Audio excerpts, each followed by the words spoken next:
Welcome into the Autzen Audibles podcast. Erik Skopil on the show. I'm Matt Prehm. We are fresh off Christmas break, and that means Oregon football is back in action. They held their first practice, right? Maybe their second practice since the Christmas break here in Eugene. We got access to that for about 15, 20 minutes. And the big items of the day we'll dive into here on the podcast. We also got into some conversations, like what ended up being almost an hour-long conversation with individually for about 15 minutes of Tosh Lupoy, Oregon's defensive coordinator, Mateo Uyungale, star sophomore outside linebacker, Jabbar Muhammad, a cornerback, Jeffrey Bassa, Bryce Betcher, linebackers for Oregon. So we got a lot of interviews in. We got some sights and sounds from football practice, Erik, and it's good that football is back. And I guess the first order of business is there's newcomers that have joined the team. Dan Lanning kind of teased it on National Signing Day, saying 15 players would eventually join this team at some point before spring football or during spring football. And 12 of those names have been identified because they are out on the field participating in practice. They don't have numbers. They will not be given numbers because they can't play. So get that out of your mind right away. They cannot play.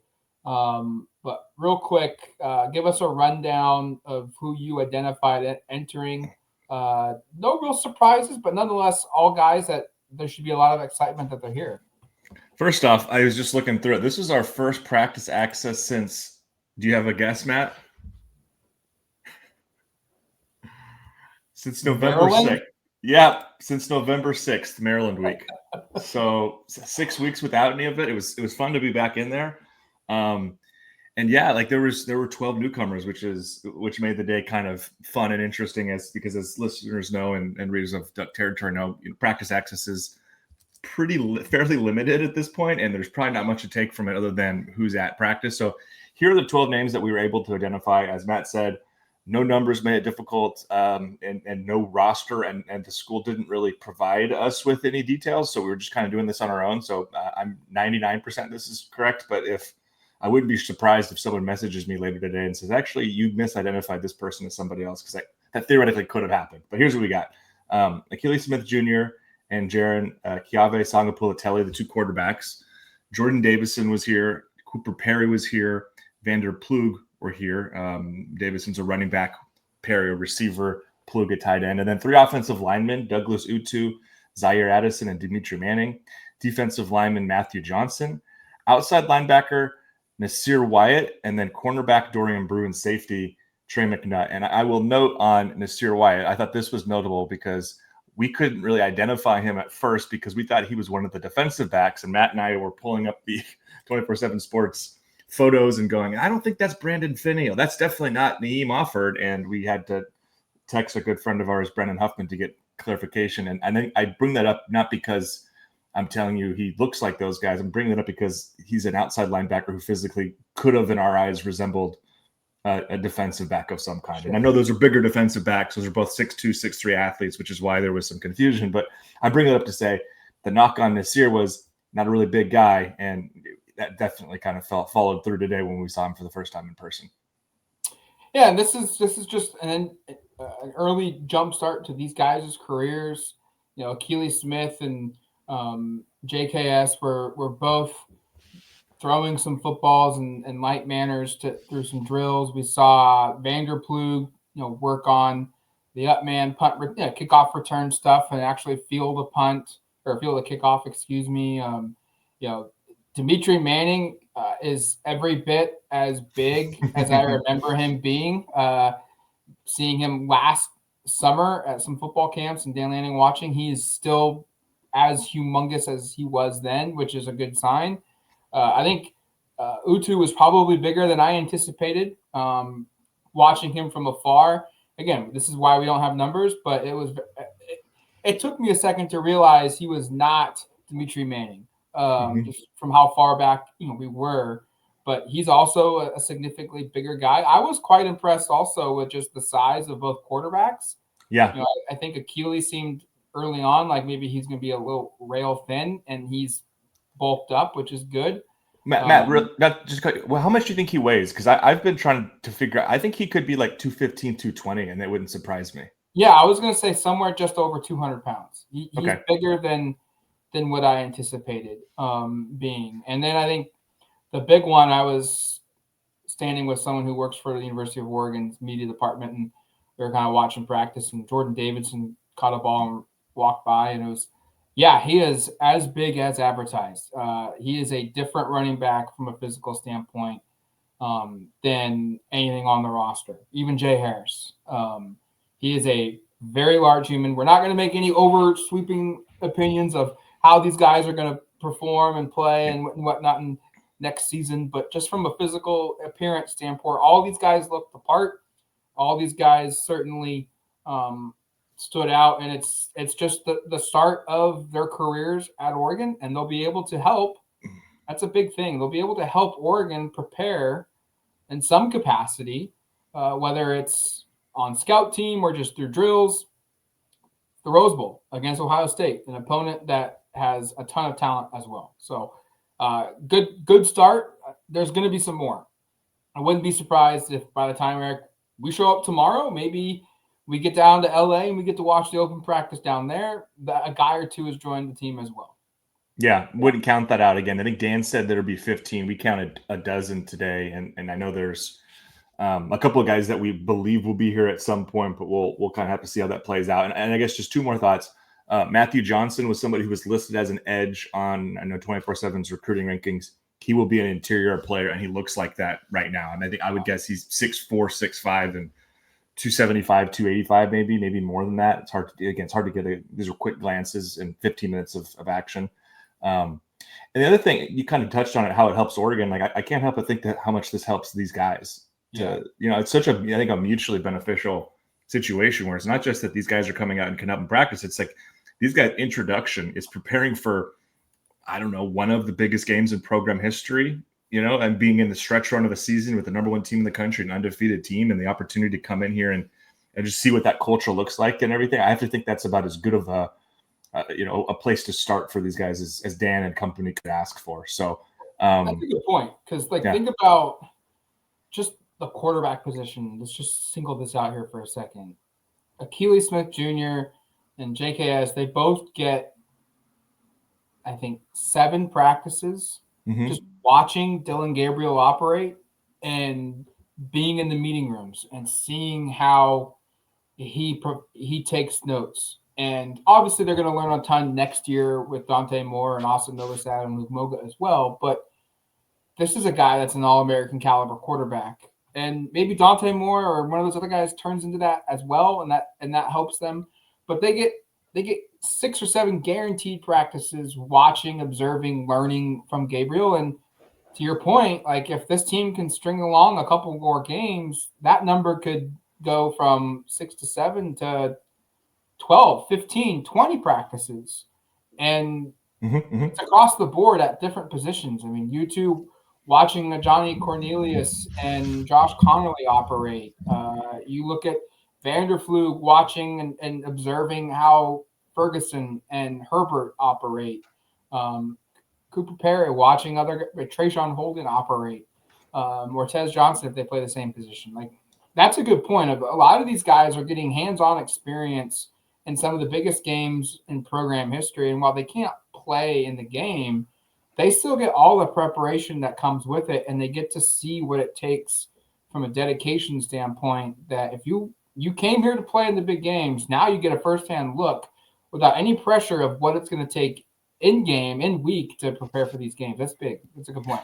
2 other points of clarification here, because I know I'd seen people asking about this. None of Oregon's incoming transfers were here, and none of Oregon's outgoing transfers were here. I know there was some question about whether, like, hey, is Amarion Winston, who's played, 15 every game and played 15 or so snaps per game. I mean, not a huge difference maker, but a guy who's played regularly for this defense, would he stick around? And the answer is no. Those guys were not spotted today. I don't think we expect to see them magically appear when we get down to Pasadena. So there's some clarification with that. No incoming transfers, no outgoing transfers are here. And then just a couple of like kind of minor injury updates that I don't know how meaningful they feel, but just wanted to share them because I put them in our practice report here over on Duck Territory, which you can you can go check out. What a great website, by the way. You should give us a look.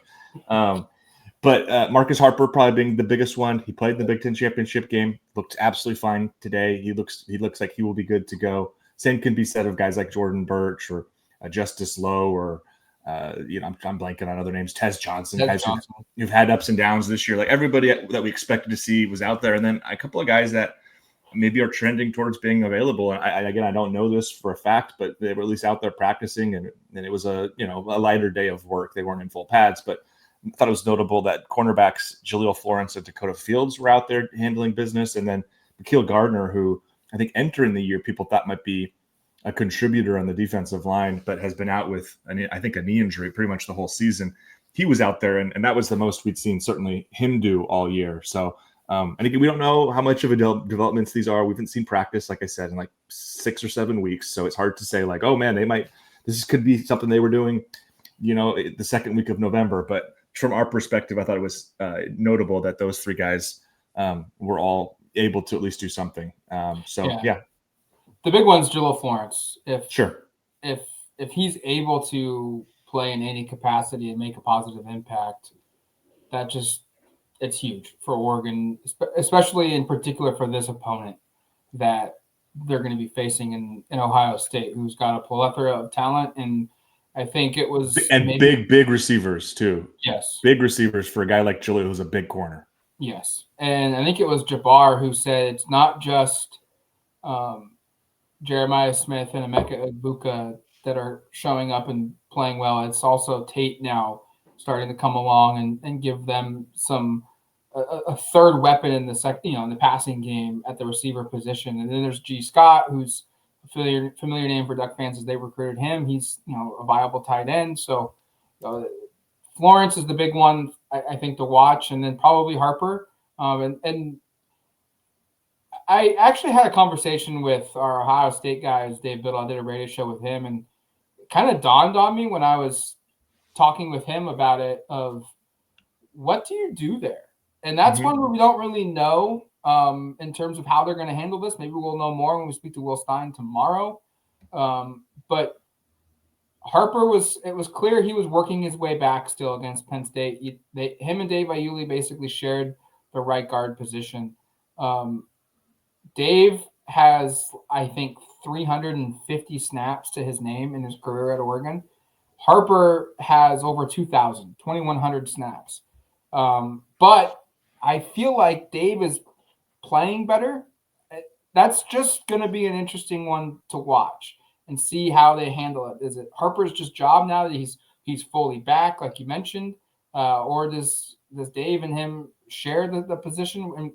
And to Erik's point, like we didn't get to see a ton of practice today, so I don't think it's fair to say like, hey, this guy was in this position in the rotation or whatnot. But that's going to be one of the like underlying, not major questions, but just what happens at that right guard spot with Harper and Dave Iuli. So that's a great point, and I think something that will be something we're looking at and focusing on. And as you were talking about that, I was trying to think of other reference points we've had to something similar with this coaching staff, and the only thing I could think of was when Stephen Jones went out, and it was Marcus Harper who replaced him. But once Stephen came back, Stephen did ultimately, and it was kind of a similar thing. I think there was a one game where they were both back, and Harper continued to start, and then Jones replaced him and finished the season there as one of the starting guards. So maybe that's what we see, maybe not. I don't know. I think Dave was looked great, especially the last couple of games. Once he's kind of gotten his own, rust shaken off, and we have to remember like Marcus is dealing with an injury. Dave missed like the first 9 weeks of the season with an injury, and was like immediately thrust into a starting role because of the time that worked out. Where his first game available was the game that Harper was injured in Ann Arbor. So that's an interesting one in terms of the rotation there. And I do think like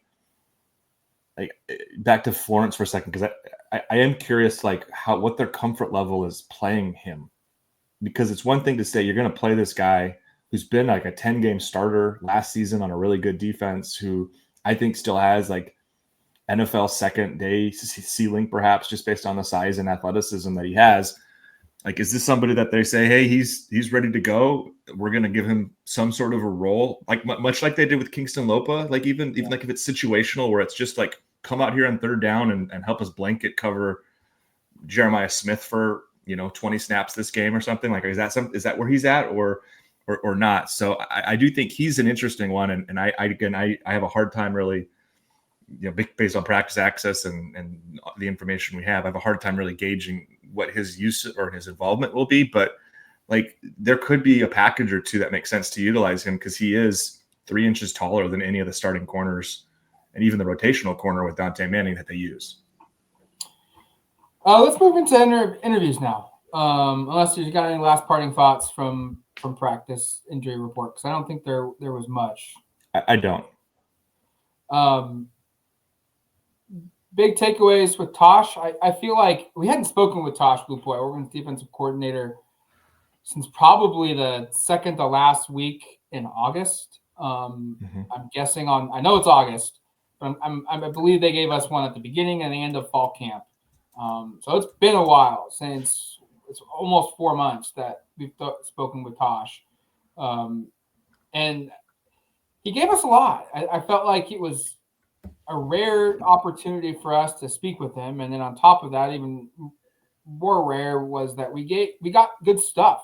Coaches are so tight-lipped these days of wanting to open up and give us good feedback or give us insights into the program. And Tosh was, I think, very direct to the point, but at the same time, really good in terms of talking about the growth mindset that this team has gone through.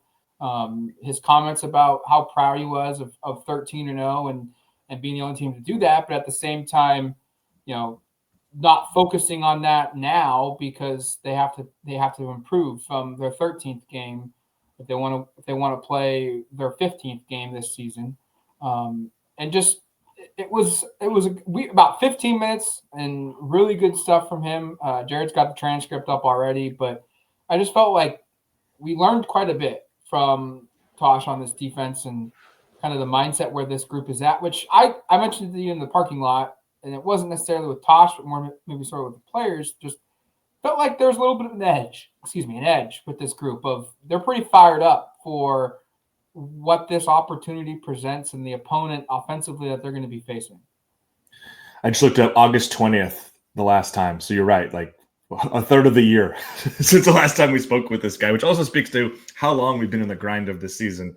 And I think a couple of things really stood out to me. One was just how up front he and the players were about how poorly they thought they played in the Penn State game, and how that was a motivating factor. How maybe, again, as Matt said, none of this was outright stated, but it did feel like there was an edge of people took away from that game that Oregon's defense maybe is gettable, or that there are some holes there. And not that there aren't, because they put it on tape, and what they showed in that game was not impressive. But I think there's been kind of behind the scenes now for the last couple of weeks, the motivation of what we showed in Indianapolis is not our best, and we know we need to play much better than that to be able to beat this Ohio State offense. And I think piggybacking off of this, I think it was his last question. He was asked about handling his receivers and the attention. And I thought, in my interpretation of something he said was that, part of the issues against Penn State had to do with how much attention and how they handled the attention they put on Tyler Warren. Penn State's All-American tight end, arguably the best tight end in the country. They really, I think, spent a lot of time finding ways to try to take him out of the game, and successful in certain, portions of the game, unsuccessful other times. And this Ohio State team's very, very similar in that there are parts of this team that you would, could, I guess, turn yourself in knots trying to figure out how to game plan for, whether it's Jeremiah Smith, whether it's these running backs, whether it's Emeka Egbuka, who I think the question was actually asked about, that led to Tosh kind of talking about this. And so, I guess I'll be interested to see what the approach is with all of this talent. I mean, Oregon has beat this team once already. It's also the team that scored the second most number of points, and I think put up the second or third most yards. I don't know if you remember off the top of your head, Matt, on the yards, but this is one of the teams that gave Oregon some trouble this year. And they know that in order to win this game, they probably need to be better than they were in mid-October in Eugene, and they probably need to be better than they were. They definitely need to be better than they were earlier in December in Indianapolis. So I thought that part stood out to me as well, of just, it felt like that performance and whatever happened there. And he went into, we can get into some of the specifics and pull up the transcript if we need to kind of go through that. But I just thought the openness with which they talked about that game and the way it kind of, I guess, laid the groundwork for this kind of break here was kind of surprising, maybe not surprising, but was kind of enlightening. 467 was their number against Ohio State, topped only by Penn State's 518 yards of total offense. Ohio State also had the second highest yards per play of 6.87 to Penn State's 7 yards per play. So, yeah, they need to play better than they did the first time around back in the middle of October. And if they play like they did against Penn State defensively, they're probably going to get torched. And I think, and then it's like, can you keep up? yes. And then the offense can the offense keep up? And we've seen these games. Bowl games are historically. We have seen every year shootouts, and there's already been some this season and the other bowl games that are being played that aren't part of the college football playoffs. Shootouts do happen, but I think in a grand scheme of things, you want to avoid that. You want to be able to have a reliable defense. And I think that's kind of like one of the undertows of this media conference extravaganza that we had with 4 players and a coach was they know they need to be better. They know that they can be better. And this last couple weeks have been built towards improving in those areas. I thought it was interesting how Bryce Betcher talked about just the joy that having that break between the Big Ten championship game against Penn State and now preparing for the Rose Bowl has been for him. I would assume probably for this team that he said that there was just like the fire kind of restarted itself when they got back from Christmas break of having a break from the grind of preparing for an opponent, knowing who you're playing, and the excitement that comes into this game. And we've talked about it already, so we don't need to dive too much into it. But I just generally feel like this team is looking at it as they're underdogs and they are being doubted, even though they had a win against this team and this opponent earlier in the season. And look, it happens. Recency bias. Like Oregon hasn't played since December 7th, and the defense didn't look the greatest in that game. And Penn State played 6 days ago, or Ohio State played 6 days ago, and their offense would have beaten anybody in the country the way they were operating. So there's a little bit of recency bias of our last parting image of Oregon defense is giving up 37 points and 518 yards to a Penn State team. And the last image we have, which is 6 days ago, is Ohio State's offense looking unbelievably good. And I think that's a motivating factor for this defense. Isn't it? We were talking about that. I was going, it's so funny because prior to the Tennessee game, our last parting thought of Ohio State was this total clunker against Michigan. And the previous parting thought from the regular season for Oregon was them playing arguably their best game of the season in the win over Washington. And so I think it's important to kind of consider that of like, if you look at the last 2 games that both these teams have played, both teams have blown exactly. One really good game, one really bad game. Like probably for both teams, like arguably their best game of the season, and then also their worst game of the season. And I think that speaks to the kind of the uneven nature of this and why, to a certain degree, like the advantages with Oregon to have this break to kind of get right, because it is such an up and down thing. And you saw with Ohio State going from the Michigan game to that Tennessee game, which remember, they didn't play in conference championship weekend. So their break from that first game, it's about the same amount of time Oregon's getting from Penn State to next week.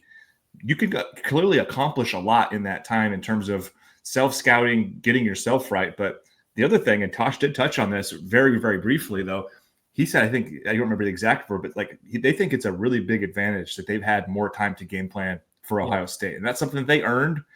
People can talk all about whether or not this bracket looks the way it should, or if Oregon's getting slighted. The one thing you can't say is that Oregon has a disadvantage in terms of preparation, because they're getting almost 2 full weeks more to prepare for this game than the Buckeyes are, even though theoretically they were preparing for one of 2 opponents for part of that time. I do think that part was pretty clearly something the staff has really valued, and what we've seen this team do coming out of breaks previously. What you think about bye weeks? Like I feel pretty good about what we should expect from the going forward in about a week here. Yeah, and I think another aspect of this is think about Ohio State had to show everything. Because they had to prepare and they had to coach and they had to game plan and then they had to call games in game knowing there was no guarantee of tomorrow. You had to unload everything you had to secure a win. And maybe they didn't use maybe everything, but all your good stuff, you had to run it. If you had high confidence in the play being successful, you had to run it because you weren't guaranteed a return game. And there was no tomorrow if you lost. Whereas Oregon, they got to see that. And they go into this matchup knowing, okay, Ohio State's calling things differently now. They are operating with this guy in a different manner than they've done previously. They've adjusted to these areas of concern from the Michigan game by doing X, Y, and Z. Oregon, they haven't showed their adjustments yet for the Penn State stuff. And that's to your point of what Tosh said of there's an importance of having a bye, whether it be health and rest and conditioning standpoint, getting guys healthy. And then there's also the game plan. We haven't seen yet the adjustments to the issues that popped up that Tosh has talked about, that Dan Lanning has talked about, how they need to be better. They know they need to be better. They're working towards being better. They've all said something along those lines, and we don't know what those adjustments are. We know what Ohio State's at least next game adjustments have been from that Michigan game that you brought up. Yeah, and then the other part that kind of throws a wrench in this whole thing is Tosh being like, their game plan against Tennessee was totally different than their game plan against us, and that's the difficulty of this job is that these coaches are really smart. And I think, we've had a couple times talked to Dan, a couple times now, I guess one time now talking to Tosh recently, where there's just seems like a lot of respect for what Ryan Day and Chip Kelly and that whole staff is able to do in terms of game planning and creating advantages. And that's why I'm really excited about this game, because it's not just that like we're watching probably, I don't know, 2 of the 5 best rosters in the country. Maybe you could argue 2 of the best 3, or maybe the best 2 rosters in the country right now because of injuries at other teams. But you're also getting to see 2 of the best coaching staffs in the country, with this talent. And so that's to me one of the big factors for why I think this is just going to be an incredible game, because it's the combination, and this is what you see in the NFL like almost every Sunday. These are the best coaches in the world with the best players in the world. Well, from a college football perspective, you see lots of ups and downs, and you even see it in the playoffs where can be pretty big gaps in talent and sometimes really pretty sizable gaps in coaching. I think we're seeing like 2 of the best rosters and 2 of the best coaching staffs go head to head, and with 10 or 11 days for Ohio State and a little bit more for Oregon to get ready for that. Like I think that's going to create potentially, and this is why I do lean higher scoring, because I just think that kind of thing typically seems to be advantage offense. But like I wouldn't be surprised if we come out and we feel like that was just an incredibly well played game between 2 really, really good teams, and the loser's going to feel terrible because their season's over, but probably shouldn't, because they probably played one heck of a game. I would be stunned if we come away saying one of these teams just didn't show up, they weren't prepared, they weren't good enough. It just doesn't feel to me like that's really in the equation. Do you feel like the national champion comes out of this matchup? Probably. I think this side of the bracket for sure. Yeah.